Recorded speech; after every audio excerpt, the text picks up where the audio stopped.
I'm going to read the Christmas story from the Jesus Storybook Bible. He's here. Everything was ready. The moment God had been waiting for was here at last. God was coming to help his people, just as he promised in the beginning. But how would he come? What would he be like? What would he do? Mountains would have bowed down, seas would have roared, trees would have clapped their hands, but the earth held its breath. As silent as snow falling, he came in, and when no one was looking, in the darkness, he came. There was a young girl who was engaged to a man named Joseph. Joseph was the great-great-great-great-great-grandfather of King David. One morning, this girl was just minding her own business when suddenly a great warrior of light appeared right there in her bedroom. He was Gabriel, and he was an angel, a special messenger from heaven. When she saw the tall, shining man standing there, Mary was frightened. "You don't need to be scared," Gabriel said. "God is very happy with you." Mary looked around to see if perhaps he was talking to someone else. "Mary," Gabriel said, and he laughed with such gladness that Mary's eyes filled with sudden tears. "Mary, you're going to have a baby, a little boy. You will call him Jesus. He is God's own son. He is the one. He's the rescuer.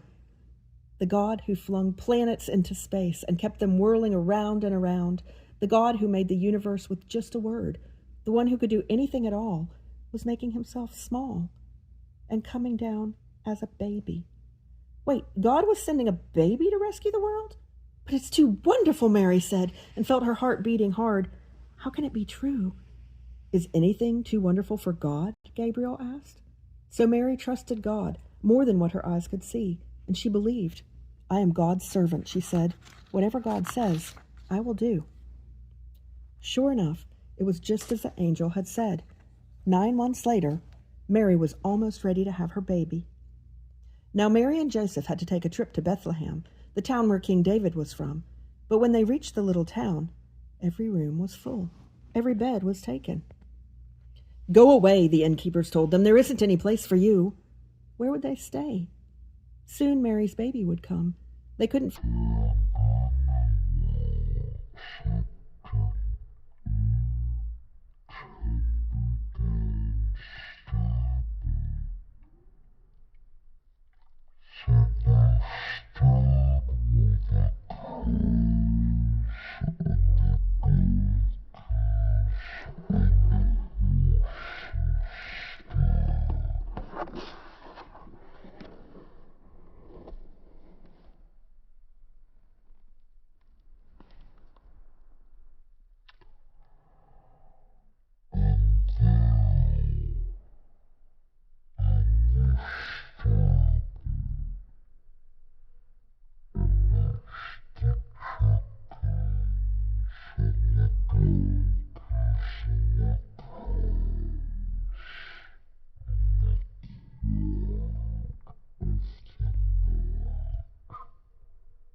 Destiny.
If you'd met them, you would have thought they were kings because they were so rich and clever and important looking. Set off.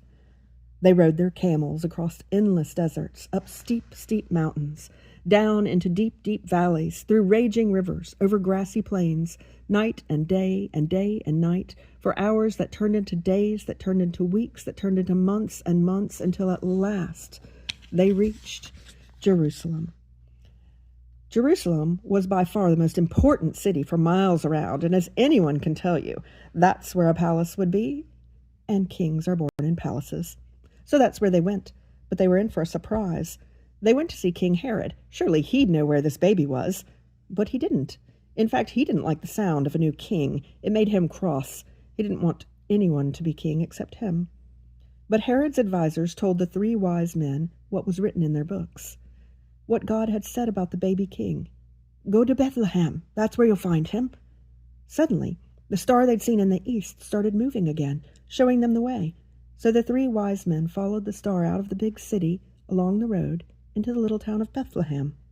They followed the star through the streets of Bethlehem, out of the nice part of town, through the not so nice part of town, into the really not nice at all part of town, down a little dirt track until it stopped right over a little house. But wait, it wasn't a palace, and there weren't any guards or servants or flags or red carpets or trumpets or anything. Did they get it wrong? Or was this what God meant? Sure enough, in that little house, there, sitting on his mother's knee, they found him, the baby king. The 3 men knelt before the little king. They took off their rich royal turbans and gleaming golden crowns. They bowed their noble heads to the ground and gave him their sparkling treasures.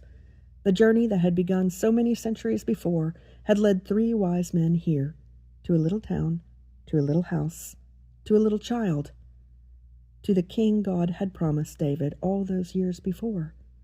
But this child was a new kind of king. Though he was the Prince of Heaven, he had become poor. Though he was the mighty God, he had become a helpless baby. This king hadn't come to be the boss. He had come to be a servant.